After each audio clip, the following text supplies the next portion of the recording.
Hi friends, welcome back to my channel. ಇವತ್ತಿನ ವಿಡಿಯೋದಲ್ಲಿ ಪ್ರಧಾನ ಜಿಲ್ಲಾ ಮತ್ತು ಸತ್ರ ನ್ಯಾಯಾಲಯ ಬೆಂಗಳೂರು ದಕ್ಷಿಣ ಜಿಲ್ಲೆ ರಾಮನಗರದಲ್ಲಿ ಈಗ ಹುದ್ದೆಗಳು ಖಾಲಿ ಇರುವಂಥದ್ದು. ರಾಮನಗರ ಡಿಸ್ಟಿಕ್ ಕೋರ್ಟಲ್ಲಿ ಈಗ ಹುದ್ದೆಗಳು ಖಾಲಿ ಇರುವಂಥದ್ದು. ಇಲ್ಲಿ ಹಲವಾರು ಹುದ್ದೆಗಳು ಖಾಲಿ ಇರುವಂಥದ್ದು. ಆ ಒಂದು ಹುದ್ದೆಗಳ ಬಗ್ಗೆ ಕಂಪ್ಲೀಟ್ ಇನ್ಫಾರ್ಮೇಷನನ್ನು ತಿಳಿಸ್ಕೊಡ್ತಾ ಹೋಗ್ತೀನಿ. ಎಲ್ಲೂ ಕೂಡ ವಿಡಿಯೋವನ್ನು ಸ್ಕಿಪ್ ಮಾಡಿಬಿಡ್ರಿ, ಕಂಪ್ಲೀಟಾಗಿ ನೋಡಿರಿ. ಇನ್ನೂ ಕೂಡ ಯಾರೆಲ್ಲ ಸಬ್ಸ್ಕ್ರೈಬ್ ಆಗಿಲ್ಲ ಆದಷ್ಟು ಬೇಗ ಸಬ್ಸ್ಕ್ರೈಬ್ ಆಗಿರಿ. ಹಾಗೆ ಲೈಕ್ ಬಟನ್ ಕಾಣಿಸ್ತಾ ಇರುತ್ತೆ, ಲೈಕ್ ಮಾಡಿರಿ. ಲೈಕ್ ಮಾಡಿದ್ರಾ? ಬನ್ನಿ ಈಗ ಒಂದೊಂದಾಗಿ ನೋಡ್ತಾ ಹೋಗೋಣ. ರಾಮನಗರ ಡಿಸ್ಟಿಕ್ ಕೋರ್ಟಲ್ಲಿ ಈಗ ಹುದ್ದೆಗಳು ಖಾಲಿ ಇರುವಂಥದ್ದು. ಈ ಒಂದು ನೋಟಿಫಿಕೇಷನನ್ನು 24/7/2026 ರಿಲೀಸ್ ಮಾಡಿರುವಂಥದ್ದು. ಇಲ್ಲಿ ಬೆರಳಚ್ಚುಗಾರರು, ಬೆರಳಚ್ಚು ನಕಲುಗಾರರು, ಆದೇಶ ಜಾರಿಕಾರರು ಹಾಗೆ ಸೇವಕ ಹುದ್ದೆಗಳು ಇಲ್ಲಿ ಖಾಲಿ ಇರುವಂಥದ್ದು. ಈ ಒಂದು ಹುದ್ದೆಗಳಿಗೆ ಅರ್ಜಿಯನ್ನು ಸಲ್ಲಿಸೋದಕ್ಕೆ ಕೊನೆಯ ದಿನಾಂಕ ಬಂದು 31 ಆಗಸ್ಟ್ 2026 ಕೊನೆಯ ದಿನಾಂಕ ಆಗಿರುತ್ತೆ. ಆನ್ಲೈನ್ ಮುಖಾಂತರ ನೀವು ಅಪ್ಲಿಕೇಶನನ್ನು ಸಬ್ಮಿಟ್ ಮಾಡಬೇಕಾಗಿರುತ್ತೆ. ಪ್ರಾರಂಭದ ದಿನಾಂಕ ಬಂದು 30/7/2026 ಪ್ರಾರಂಭದ ದಿನಾಂಕ ಆಗಿರುತ್ತೆ. ಅದೇ ರೀತಿಯಾಗಿ ಕೊನೆಯ ದಿನಾಂಕ ಬಂದು 31/8/2026 ಕೊನೆಯ ದಿನಾಂಕ ಆಗಿರುತ್ತೆ. ಕೊನೆಯ ದಿನಾಂಕದವರೆಗೂ ಕೂಡ ಕಾಯಕ್ಕೆ ಹೋಗ್ಬಿಡ್ರಿ. ಆದಷ್ಟು ಮುಂಚಿತವಾಗಲೇ ಅಪ್ಲಿಕೇಶನನ್ನು ಸಬ್ಮಿಟ್ ಮಾಡಿರಿ. ಒಂದು ಪ್ರಿಂಟನ್ನು ತೊಗೊಂಡು ನಿಮ್ಮ ಹತ್ರ ಇಟ್ಕೊಳ್ರಿ, ಇನ್ನೊಂದು PDF ಮಾಡಿಸ್ಕೊಂಡು ನಿಮ್ಮ ಇಮೇಲ್ಗೆ ಹಾಕ್ಕೊಂಡು ಇಟ್ಕೊಂಡು ಬಿಡ್ರಿ. ಈಗ ಬೆರಳಚ್ಚುಗಾರರು ಅಂತಂದೇಳಿ ಮೊದಲನೇದಾಗಿ ನೋಡ್ತಾ ಇರೋದು. ಬೆರಳಚ್ಚುಗಾರರು ಅಂತಂದೇಳಿ ಹುದ್ದೆ ಹೆಸರು 10 ಹುದ್ದೆಗಳು ಖಾಲಿ ಇರುವಂಥದ್ದು. ಈ ಒಂದು ಹುದ್ದೆಗೆ ಸ್ಯಾಲ್ರಿ ಎಷ್ಟಿದೆಯಪ್ಪ ಅಂತಂದ್ರೆ 34,100 ರೂಪಾಯಿ ಬೇಸಿಕ್ ಪೇ ಇರುತ್ತೆ. TA DA HRA ಸೇರ್ಕೊಂಡು ಒಂದು 40,000 ಪ್ಲಸ್ ಸ್ಯಾಲ್ರಿ ಇವರಿಗೆ ಪ್ರತಿ ತಿಂಗಳು ನೀಡ್ತಾ ಹೋಗ್ತಾರೆ. ಸಾಮಾನ್ಯ ಅಭ್ಯರ್ಥಿಗಳಿಗೆ 5 ಹುದ್ದೆಗಳು, ಪರಿಶಿಷ್ಟ ಜಾತಿಯವರಿಗೆ 1 ಹುದ್ದೆ, ಪರಿಶಿಷ್ಟ ಪಂಗಡದವರಿಗೆ 1 ಹುದ್ದೆ, ಪ್ರವರ್ಗ 1ಗೆ 1 ಹುದ್ದೆ, ಪ್ರವರ್ಗ 2Aಗೆ 1 ಹುದ್ದೆ, ಪ್ರವರ್ಗ 2Bಗೆ 1 ಹುದ್ದೆ. ಒಟ್ಟು ಟೋಟಲ್ ಆಗಿ 10 ಹುದ್ದೆಗಳು ಇಲ್ಲಿ ಖಾಲಿ ಇರುವಂಥದ್ದನ್ನು ನಾವು ಗಮನಿಸಬಹುದು. ಹಾಗೆ ಬೆರಳಚ್ಚು ನಕಲುಗಾರರು ಅಂತಂದೇಳಿ 1 ಹುದ್ದೆ ಖಾಲಿ ಇರುವಂಥದ್ದು. 34,100 ರೂಪಾಯಿ ಬೇಸಿಕ್ ಪೇ ಸ್ಯಾಲ್ರಿ ಇರುತ್ತೆ. TA DA HRA ಸೇರಿಕೊಂಡು 40,000 ಪ್ಲಸ್ ಸ್ಯಾಲ್ರಿ ಇವರಿಗೆ ಪ್ರತಿ ತಿಂಗಳು ನೀಡ್ತಾ ಹೋಗ್ತಾರೆ. ಒಂದೇ ಒಂದು ಹುದ್ದೆ ಖಾಲಿ ಇರುವಂಥದ್ದು, ಅದು ಸಾಮಾನ್ಯ ಅಭ್ಯರ್ಥಿಗೆ ಖಾಲಿ ಇರುವಂಥದ್ದು. ನೆಕ್ಸ್ಟ್ ಆದೇಶ ಜಾರಿಕಾರರು ಅಂತಂದೇಳಿ 10 ಹುದ್ದೆಗಳು ಇಲ್ಲಿ ಖಾಲಿ ಇರುವಂಥದ್ದು. 31,775 ರೂಪಾಯಿ ಬೇಸಿಕ್ ಪೇ ಸ್ಯಾಲ್ರಿ ಇರುತ್ತೆ. TA DA HRA ಸೇರಿಕೊಂಡು ಒಂದು 38,000 ಪ್ಲಸ್ ಸ್ಯಾಲ್ರಿ ಇವರಿಗೆ ಪ್ರತಿ ತಿಂಗಳು ನೀಡ್ತಾ ಹೋಗ್ತಾರೆ. ಸಾಮಾನ್ಯ ಅಭ್ಯರ್ಥಿಗಳಿಗೆ 5 ಹುದ್ದೆಗಳು, ಪರಿಶಿಷ್ಟ ಜಾತಿಯವರಿಗೆ 2 ಹುದ್ದೆಗಳು, ಪ್ರವರ್ಗ 2Aಗೆ 2 ಹುದ್ದೆಗಳು, ಪ್ರವರ್ಗ 2Bಗೆ 1 ಹುದ್ದೆ. ಒಟ್ಟು ಟೋಟಲ್ ಆಗಿ 10 ಹುದ್ದೆಗಳಿಗೆ ಅರ್ಜಿಯನ್ನು ಕರೆದಿರುವಂಥದ್ದು. ಹಾಗೆ P1 ಹುದ್ದೆಗಳು ಕೂಡ ಖಾಲಿ ಇರುವಂಥದ್ದು. 34 ಹುದ್ದೆಗಳು ಖಾಲಿ ಇದ್ದಾವೆ. ಈ ಒಂದು ಹುದ್ದೆಗಳ ಬಗ್ಗೆ ನಿನ್ನೆ ಒಂದು ವಿಡಿಯೋ ಮಾಡಿ ನಿಮಗೆ ಬಿಟ್ಟಿದ್ದೀನಿ, ಅದನ್ನ ನೋಡಿದ್ದೀರಂತಂದೇಳಿ ನಾನು ಅಂದ್ಕೊಳ್ತೀನಿ. ಈಗ ಕ್ವಾಲಿಫಿಕೇಷನ್ ಬಗ್ಗೆ ನೋಡ್ತಾ ಹೋಗೋಣ. ಈಗ ಬೆರಳಚ್ಚುಗಾರರ ಹುದ್ದೆಗೆ ಕ್ವಾಲಿಫಿಕೇಷನ್ ಏನಾಗಿರ್ಬೇಕಪ್ಪ ಅಂತಂದ್ರೆ ಸೆಕೆಂಡ್ PUCಯನ್ನು ಕಂಪ್ಲೀಟ್ ಮಾಡ್ಕೊಂಡಿರ್ಬೇಕು. ಯಾವುದಾದ್ರೂ ಒಂದು ಸೆಕೆಂಡ್ PUCಯನ್ನು ಕಂಪ್ಲೀಟ್ ಮಾಡ್ಕೊಂಡಿರ್ಬೇಕು.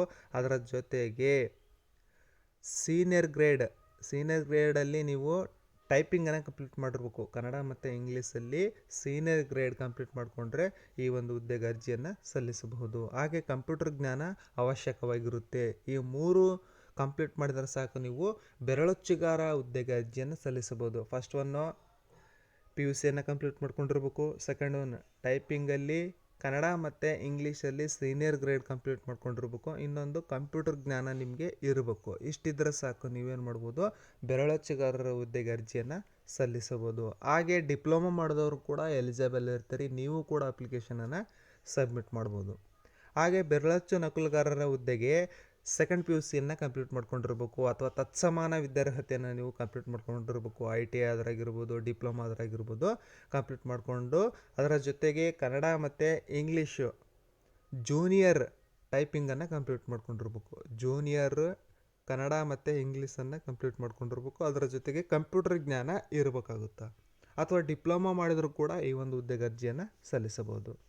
ನೆಕ್ಸ್ಟ್ ಆದೇಶ ಜಾರಿಕಾರರು. ಈ ಒಂದು ಹುದ್ದೆಗೆ SSLCಯನ್ನು ಕಂಪ್ಲೀಟ್ ಮಾಡ್ಕೊಂಡಿರ್ಬೇಕು ಅಥವಾ ತತ್ಸಮಾನ ವಿದ್ಯಾರ್ಹತೆಯನ್ನು ನೀವು ಕಂಪ್ಲೀಟ್ ಮಾಡ್ಕೊಂಡಿರ್ಬೇಕು.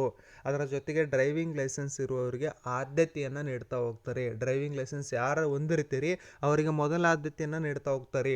ಅದಾದ ನಂತರ ಅಭ್ಯರ್ಥಿಗೆ ಕನ್ನಡ ಓದಲು ಹಾಗೂ ಬರೆಯಲು ಗೊತ್ತಿರ್ಬೇಕಂತಂದೇಳಿ ಅವರು ಕೇಳ್ತಾ ಇರುವಂಥದ್ದು. ಅದಾದ ನಂತರ ಸೇವಕರ ಹುದ್ದೆಗೆ SSLCಯನ್ನು ಕಂಪ್ಲೀಟ್ ಮಾಡಿಕೊಂಡ್ರೆ ಸಾಕು, ಅರ್ಜಿಯನ್ನು ಸಲ್ಲಿಸಬಹುದು. ಕನ್ನಡ ಮತ್ತು ಕನ್ನಡ ಓದೋದಕ್ಕೆ ಮತ್ತು ಬರೆಯೋದಕ್ಕೆ ನಿಮಗೆ ಬರ್ತಾ ಇದ್ದರೆ ಸಾಕು, ಈ ಸೇವಕರ ಹುದ್ದೆಗೆ ನೀವು ಅರ್ಜಿಯನ್ನು ಸಲ್ಲಿಸಬಹುದು.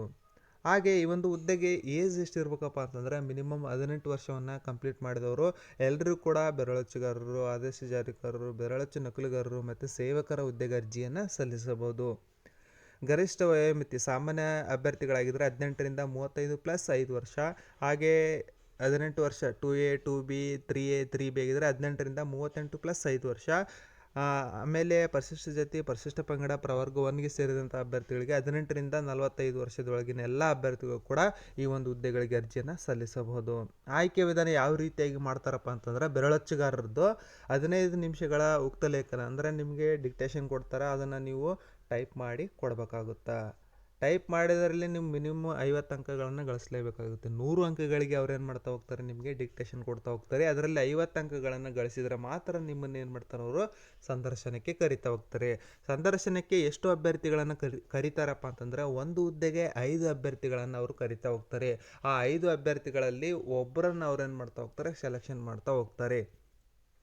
ನೆಕ್ಸ್ಟ್ ಸೇಮ್ ಪ್ರೊಸೀಜರ್ ಕೂಡ ಬೆರಳಚ್ಚು ನಕಲುಗಾರರಿಗೂ ಕೂಡ ಅವರು ಮಾಡ್ತಾ ಹೋಗ್ತಾರೆ. 15 ನಿಮಿಷ ನಿಮಗೆ ಡಿಕ್ಟೇಷನ್ ಕೊಡ್ತಾರೆ.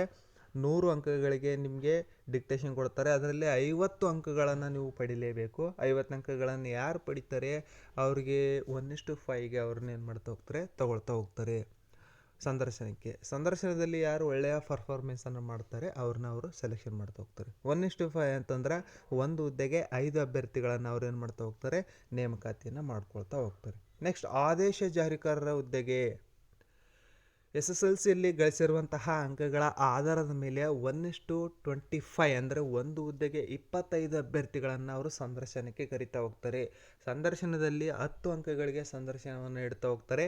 5 ಅಂಕಗಳನ್ನು ನೀವು ಮಿನಿಮಮ್ ಪಡಿಲೇಬೇಕು. ಸಂದರ್ಶನದಲ್ಲಿ ಒಳ್ಳೆಯ ಪರ್ಫಾರ್ಮೆನ್ಸನ್ನು ಯಾರು ಮಾಡ್ತೀರಿ ಅವ್ರನ್ನ ಅವರು ಸೆಲೆಕ್ಷನ್ ಮಾಡ್ತಾ ಹೋಗ್ತಾರೆ. ನೆಕ್ಸ್ಟ್ ಜವಾನರ ಹುದ್ದೆಗೂ ಕೂಡ SSLCಯಲ್ಲಿ ಗಳಿಸಿರುವ ಅಂಕಗಳ ಆಧಾರದ ಮೇಲೆ ಸಂದರ್ಶನಕ್ಕೆ ಕರೀತಾರೆ. 1:10 ಅಂದರೆ ಒಂದು ಹುದ್ದೆಗೆ 10 ಅಭ್ಯರ್ಥಿಗಳನ್ನು ಸಂದರ್ಶನಕ್ಕೆ ಕರೀತಾರೆ. ಆ 10 ಅಭ್ಯರ್ಥಿಗಳಲ್ಲಿ ಒಬ್ಬರನ್ನ ಅವರು ಏನು ಮಾಡ್ತಾ ಹೋಗ್ತಾರೆ, ಸೆಲೆಕ್ಷನ್ ಮಾಡ್ತಾ ಹೋಗ್ತಾರೆ. ಸಂದರ್ಶನಕ್ಕೆ 10 ಅಂಕಗಳನ್ನು ನಿಗದಿಪಡಿಸಿರ್ತಾರೆ. ನೀವು ಮಿನಿಮಮ್ 5 ಅಂಕಗಳನ್ನು ಗಳಿಸಲೇಬೇಕು. ಅವ್ರನ್ನ ಮಾತ್ರ ಅವರು ಸೆಲೆಕ್ಷನ್ ಪ್ರೊಸೀಜರ್ಗೆ ಕನ್ಸಿಡರ್ ಮಾಡ್ತಾ ಹೋಗ್ತಾರೆ. ನೆಕ್ಸ್ಟ್ ಈ ಒಂದು ಹುದ್ದೆಗೆ ಪ್ರೊಬೇಷನರಿ ಪೀರಿಯಡು 2 ವರ್ಷ ಇರುತ್ತೆ. 2 ವರ್ಷದೊಳಗಡೆ ನೀವು ಏನಾದರೂ ತಪ್ಪನ್ನು ಮಾಡೋಕ್ಕೆ ಹೋಗ್ಬಾರ್ದು. 2 ವರ್ಷ ಆದಮೇಲೆ ಕೂಡ ಮಾಡಬಾರ್ದು, ಯಾಕಂದರೆ ಪರ್ಮನೆಂಟ್ ಆಗೋದೇ ಇಲ್ಲ. ಪರ್ಮನೆಂಟ್ ಆಗಬೇಕಂತಂದರೆ ಯಾವುದೇ ರೀತಿಯಾದಂತಹ ತಪ್ಪು ಕೆಲಸವನ್ನು ಮಾಡಬಾರ್ದು. ನೀಟಾಗಿ ಕೆಲಸವನ್ನು ಮಾಡ್ಕೊಂಡು ಹೋಗ್ಬೇಕು. ಅವರು ಆಮೇಲೆ ಏನು ಮಾಡ್ತಾರೆ, ಪರ್ಮನೆಂಟಾಗಿ ಮಾಡ್ತಾ ಹೋಗ್ತಾರೆ. ಈ ಒಂದು ಹುದ್ದೆಗೆ ಅಪ್ಲಿಕೇಶನ್ ಫೀಸ್ ನೋಡ್ತಾ ಹೋಗ್ಬೋದು. ಸಾಮಾನ್ಯ ಅಭ್ಯರ್ಥಿಗಳಿಗೆ 200 ರೂಪಾಯಿ ಇದೆ. ಪ್ರವರ್ಗ 2A 2B 3A ಮತ್ತು 3Bಗೆ ಸೇರಿದ ಅಭ್ಯರ್ಥಿಗಳಿಗೆ 100 ರೂಪಾಯಿ ಅಪ್ಲಿಕೇಶನ್ ಫೀಸ್ ಇರುತ್ತೆ. ಪರಿಶಿಷ್ಟ ಜಾತಿ, ಪರಿಶಿಷ್ಟ ಪಂಗಡ, ಪ್ರವರ್ಗವನ್ನು ಆಗ ಅಂಗವಿಕಲ ಅಭ್ಯರ್ಥಿಗಳಿಗೆ ಯಾವುದೇ ರೀತಿಯಾದಂತಹ ಅಪ್ಲಿಕೇಶನ್ ಫೀಸು ಇರೋದಿಲ್ಲ. ಇದನ್ನು ನೋಡಿಕೊಂಡು ನೀವೇನು ಮಾಡ್ಬೋದು, ಅಪ್ಲಿಕೇಶನನ್ನು ಸಬ್ಮಿಟ್ ಮಾಡ್ಬೋದು. ಈ ಒಂದು ಹುದ್ದೆಗೆ ಆನ್ಲೈನ್ ಮುಖಾಂತರ ನೀವು ಅಪ್ಲಿಕೇಶನನ್ನು ಸಬ್ಮಿಟ್ ಮಾಡಬೇಕಾಗಿರುತ್ತೆ. ಆ ಒಂದು ಲಿಂಕನ್ನು ಈ ವಿಡಿಯೋ ಡಿಸ್ಕ್ರಿಪ್ಷನ್ ಬಾಕ್ಸ್ನಲ್ಲಿ ಕೊಟ್ಟಿರ್ತೀನಿ. ಎಲ್ಲರೂ ಕೂಡ ಆ ಒಂದು ಲಿಂಕನ್ನು ಕ್ಲಿಕ್ ಮಾಡಿ ಅಪ್ಲಿಕೇಶನನ್ನು ಸಬ್ಮಿಟ್ ಮಾಡ್ತಾ ಹೋಗಿ. ನಿಮಗೆ ಏನಾದರೂ ಡೌಟ್ಸ್ ಇತ್ತಪ್ಪ ಅಂತಂದರೆ ನನಗೆ ಕಮೆಂಟ್ಸ್ ಮುಖಾಂತರ ನೀವು ಕ್ಲಾರಿಫೈ ಮಾಡ್ಕೊಳ್ಬೋದು. ಹಾಗೆ ಈ ಒಂದು ಹುದ್ದೆಗಳಿಗೆ ಅಪ್ಲಿಕೇಶನ್ ಹಾಕಬೇಕು ಅಂತಂದೇಳಿ ಯಾರೆಲ್ಲ ಇಂಟ್ರೆಸ್ಟೆಡ್ ಇದ್ದೀರಿ, ನನಗೆ ವಾಟ್ಸಪ್ಪಲ್ಲಿ ನಿಮ್ಮ ಡಾಕ್ಯುಮೆಂಟ್ಸ್ಗಳನ್ನು ಸೆಂಡ್ ಮಾಡಿದರೆ ಸಾಕು. ನಾನು ಅಪ್ಲಿಕೇಶನನ್ನು ಹಾಕಿ ನಿಮಗೆ PDF ಇಮೇಲ್ಗೆ ಮತ್ತು ನಿಮ್ಮ ವಾಟ್ಸಪ್ಗೆ ಕಳಿಸ್ಕೊಡ್ತಾ ಹೋಗ್ತೀನಿ. ಹಾಗೆ ಈ ಒಂದು ವಿಡಿಯೋವನ್ನು ನಿಮ್ಮ ಸ್ನೇಹಿತರಿಗೆ, ನಿಮ್ಮ ಫ್ಯಾಮ್ಲಿಯವರಿಗೆ ಶೇರ್ ಮಾಡಿರಿ, ಲೈಕ್ ಮಾಡಿರಿ. ಹಾಗೆ ಕೊನೆಯ ದಿನಾಂಕ ಬಂದು 1/9/2026 ಕೊನೆಯ ದಿನಾಂಕ ಆಗಿರುತ್ತೆ. ಕೊನೆಯ ದಿನಾಂಕದವರೆಗೂ ಕೂಡ ಕಾಯಕ್ಕೆ ಹೋಗ್ಬಿಡ್ರಿ. ಆದಷ್ಟು ಮುಂಚಿತವಾಗಿ ಅಪ್ಲಿಕೇಶನನ್ನು ಸಬ್ಮಿಟ್ ಮಾಡಿಬಿಡ್ರಿ. ಈ ಒಂದು ವಿಡಿಯೋವನ್ನು ನಿಮ್ಮ ಸ್ನೇಹಿತರಿಗೆ, ನಿಮ್ಮ ಫ್ಯಾಮ್ಲಿಯವರಿಗೆ ಶೇರ್ ಮಾಡಿರಿ, ಲೈಕ್ ಮಾಡಿರಿ. ಹಾಗೆ ಸಬ್ಸ್ಕ್ರೈಬ್ ಆಗೋದನ್ನು ಮಾತ್ರ ಮರಿಬೇಡ್ರಿ. ಎಲ್ಲರಿಗೂ ಕೂಡ ಗುಡ್ ಲೈಕ್.